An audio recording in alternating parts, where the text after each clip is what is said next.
Olá pessoal, bom dia, a paz do Senhor. Estamos aqui juntos novamente para mais um dia de leitura da Bíblia, no nosso desafio de lermos a Bíblia toda ao longo de 2021.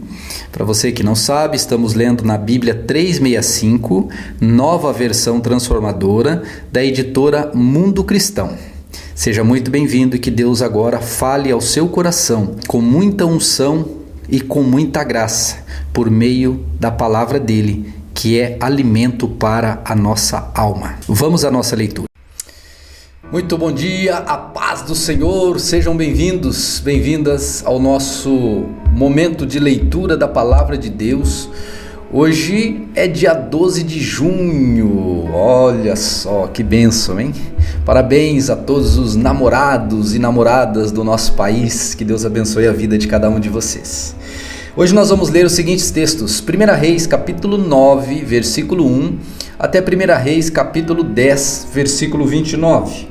Depois nós vamos a Atos dos Apóstolos, capítulo 8, versículo 14, até Atos 8, 40.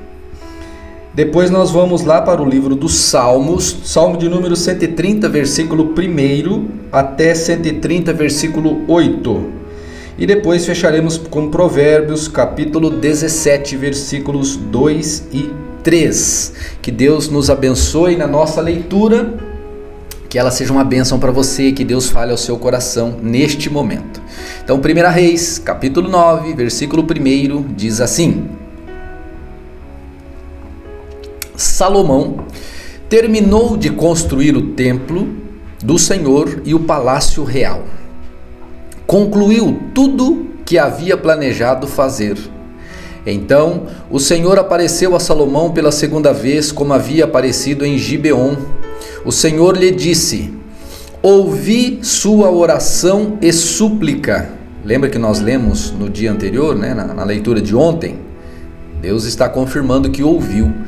Consagrei esse templo que você construiu, onde meu nome será honrado para sempre.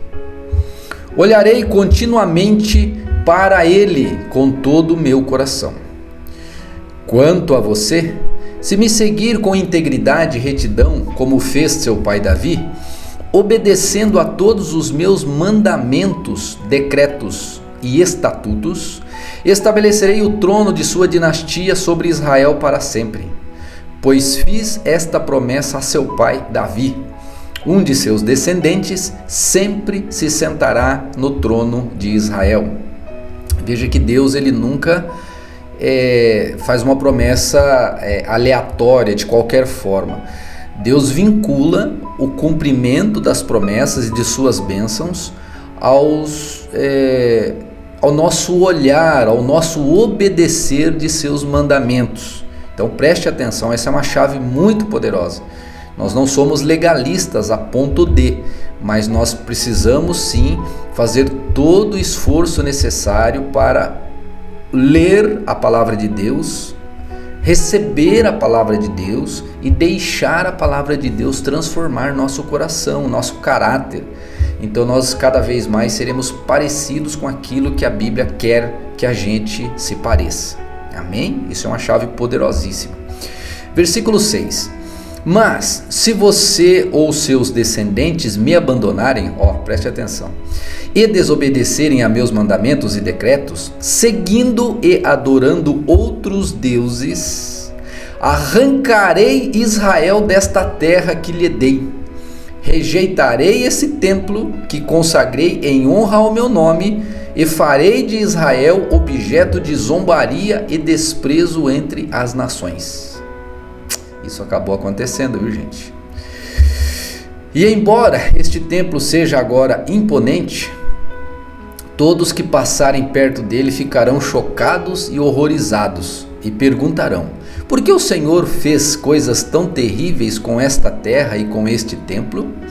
Hoje, se você vai a Jerusalém, a única coisa que existe desse templo é o Muro das Lamentações, aquele pedacinho de muro ocidental lá, onde os judeus se lamentam por não ter mais o templo. Então veja, uma promessa de 1000 anos antes do acontecimento, da destruição total do templo, Deus já havia prometido: se vocês se desviarem do meu caminho, isso vai acontecer. E aconteceu exatamente isso, né? Que coisa impressionante. E a resposta será: porque os israelitas abandonaram o Senhor, seu Deus, que tirou seus antepassados da terra do Egito, e em lugar dele adoraram outros deuses e se prostraram diante deles. Por isso o Senhor trouxe sobre eles essas calamidades. Salomão levou 20 anos para construir o templo do Senhor e o palácio real. Depois desse tempo, Salomão deu a Hirão, rei de Tiro, 20 cidades da Galileia. Hirão havia fornecido toda a madeira de cedro e de cipreste e de todo o ouro que Salomão havia pedido. Contudo, quando Hirão veio de Tiro para ver as cidades que Salomão tinha lhe dado, não ficou satisfeito com elas. Que espécie de cidades são essas, meu irmão? Perguntou ele. Então Hirão chamou aquela região de Cabu, como é conhecida até hoje. Hirão tinha enviado a Salomão 4.200 quilos de ouro. Este é o relato do trabalho forçado que o rei Salomão impôs à construção do templo do Senhor, do palácio real, do aterro e do muro de Jerusalém. Além das cidades de Hazor, Megido e Gezer, o faraó, rei do Egito, havia atacado e conquistado Gezer, matou seus habitantes cananeus, incendiou a cidade e a deu como presente à sua filha, quando ela se casou com Salomão. Assim, Salomão reconstruiu a cidade de Gezer. Também construiu Bet-Horon Baixa, Baalate e Tamar, no deserto daquela região. Construiu cidades para servirem como centros de armazenamento e também cidades para seus carros de guerra e cavalos. Construiu tudo que desejou em Jerusalém, no Líbano e em todo o reino. Ainda havia na terra habitantes que não eram israelitas: amorreus, hititas, ferezeus, heveus e jebuseus.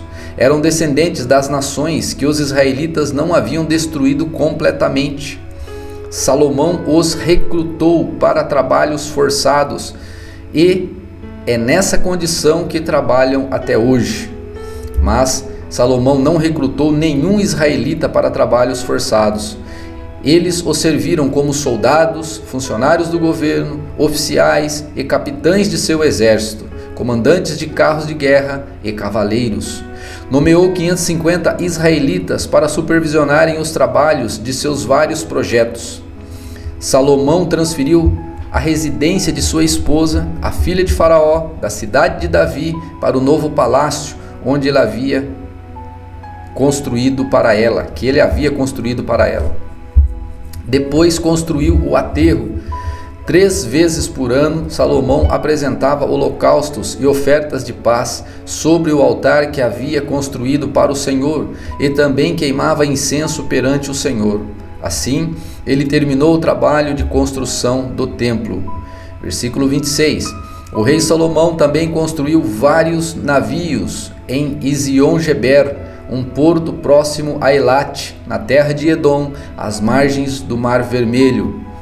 Hirão enviou uma frota com marinheiros experientes para servirem nas tripulações dos navios, junto com os marinheiros de Salomão. Navegaram a Ofir e trouxeram para Salomão 14.700 quilos de ouro. Quando a rainha de Sabá, aqui termina, versículo 27, termina o capítulo 10 de 1 Reis. Agora nós vamos entrar no capítulo 10, termina o capítulo 9, vamos entrar no 10, onde vai falar da rainha de Sabá. Aqui nós vamos falar de uma expansão do povo judeu para longe da terra de Israel, para a África, E você vai perceber que lá nós vamos ler esse texto em Atos capítulo 8, possivelmente é hoje, nós vamos ler. Você vai ver um camarada chamado Eunuco, que estava voltando para sua terra.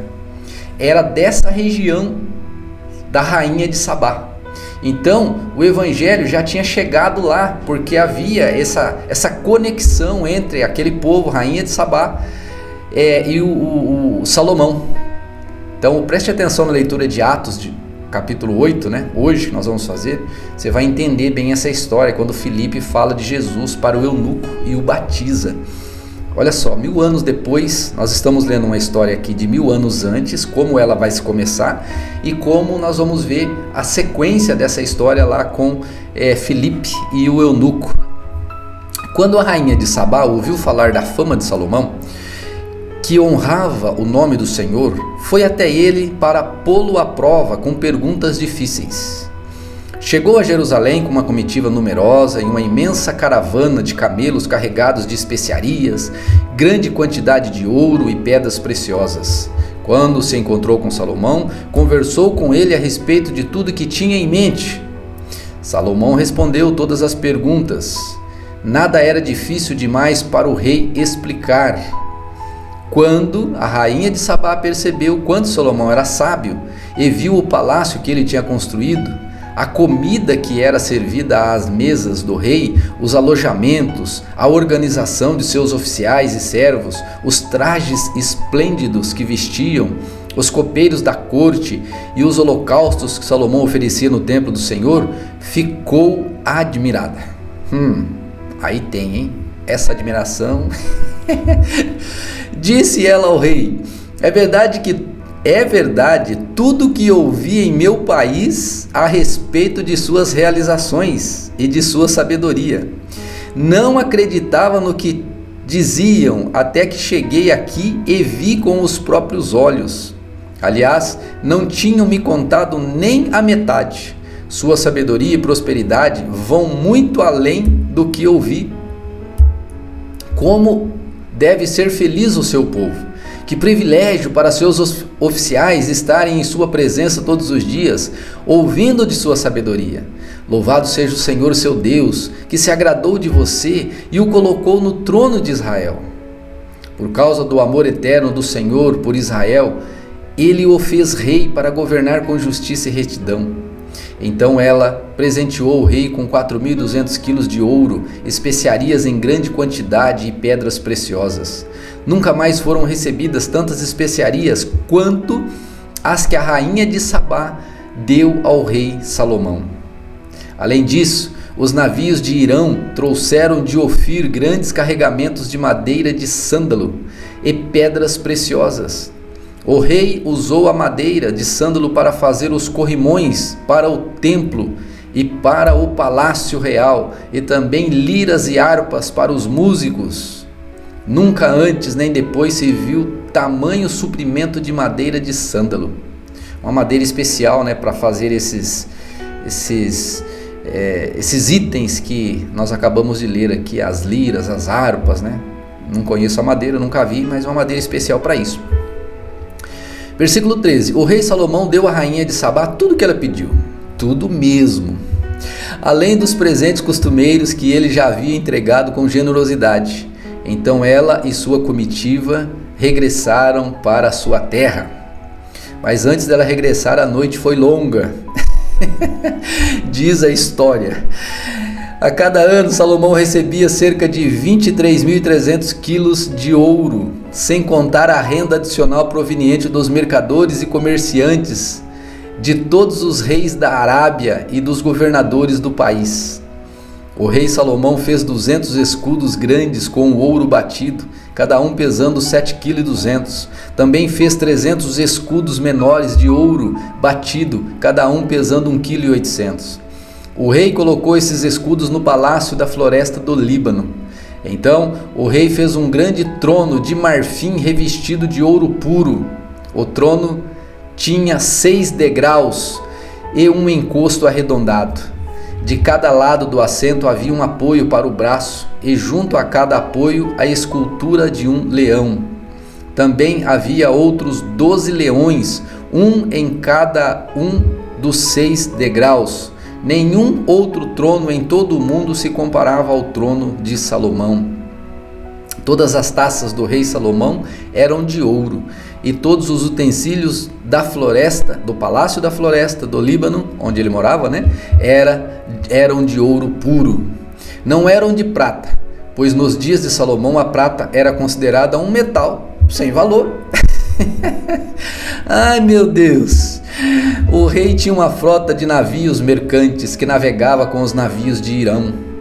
Uma vez a cada 3 anos, as embarcações voltavam trazendo ouro, prata, marfim, macacos e pavões, que não eram comuns, né, dessa região. Salomão se tornou mais rico e sábio de todos os reis da terra. Gente de todas as nações vinham consultá-lo e ouvir a sabedoria que Deus tinha dado a ele. A cada ano os visitantes traziam presentes de prata e ouro, roupas, armas, especiarias, cavalos e mulas.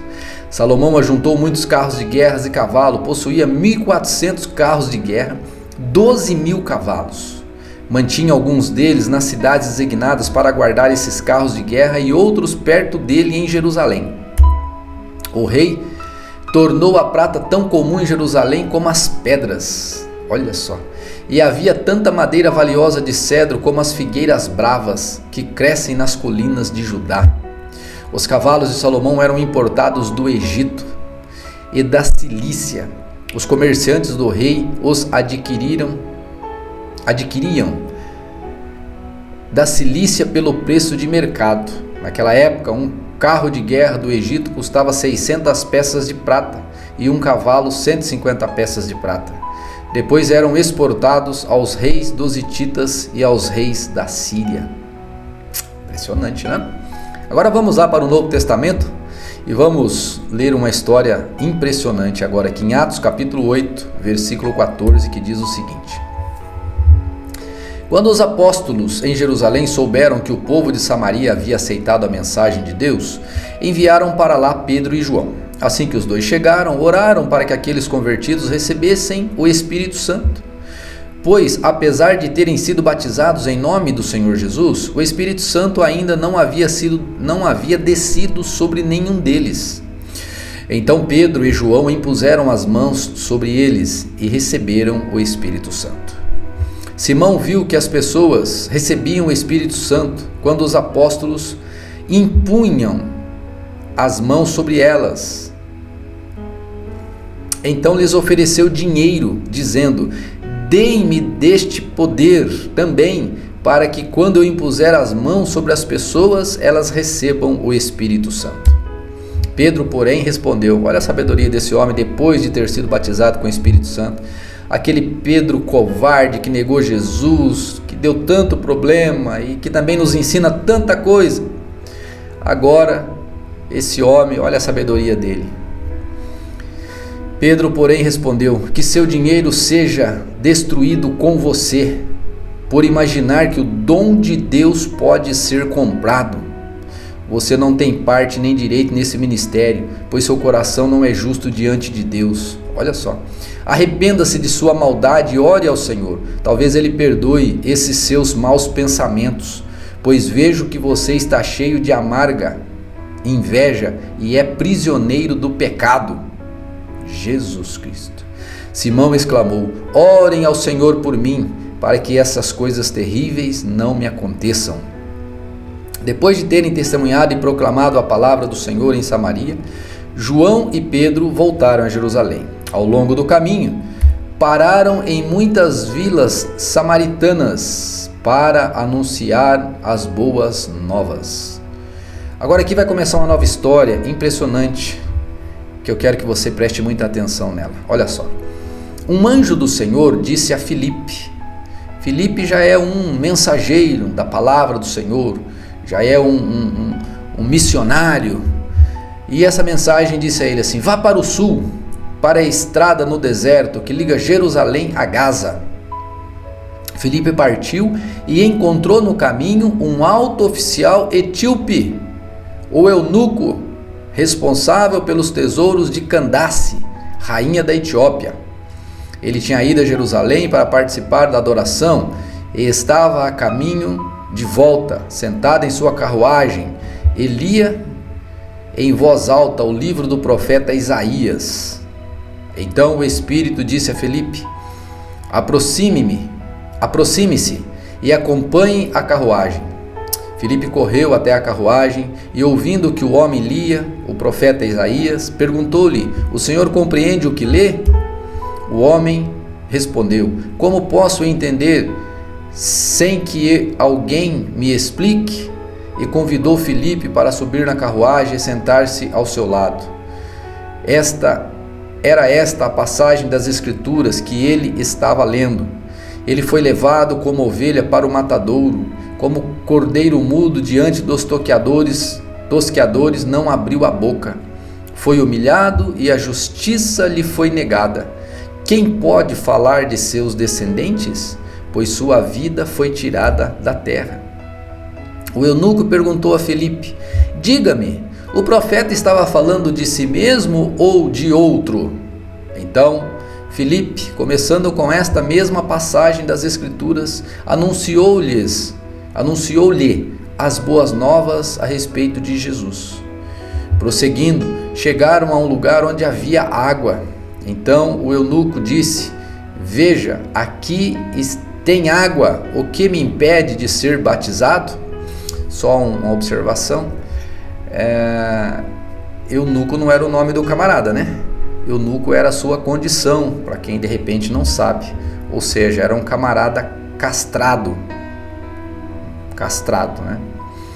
Então ele pertencia a algum harém, e diz ali, né, que era a rainha Candace, lá da Etiópia. Pois é. O eunuco respondeu, Filipe disse, versículo 37, nada o impede, se você crê de todo o coração. O eunuco respondeu, creio que Jesus Cristo é o Filho de Deus. Então mandou parar a carruagem, os dois desceram até a água e Filipe o batizou. Impressionante aqui essa história do batismo, né? O único pré-requisito necessário para você ser batizado é você crer que Jesus Cristo é o Filho de Deus de todo o seu coração. O resto vai se ajustando, o aprendizado e o discipulado você consegue depois. Mas a informação necessária e que você deve crer de todo o coração é que Jesus Cristo é o Filho de Deus e veio a essa terra para te salvar. É só isso que precisa para ser batizado e confessar Jesus Cristo publicamente através do batismo. Versículo 39.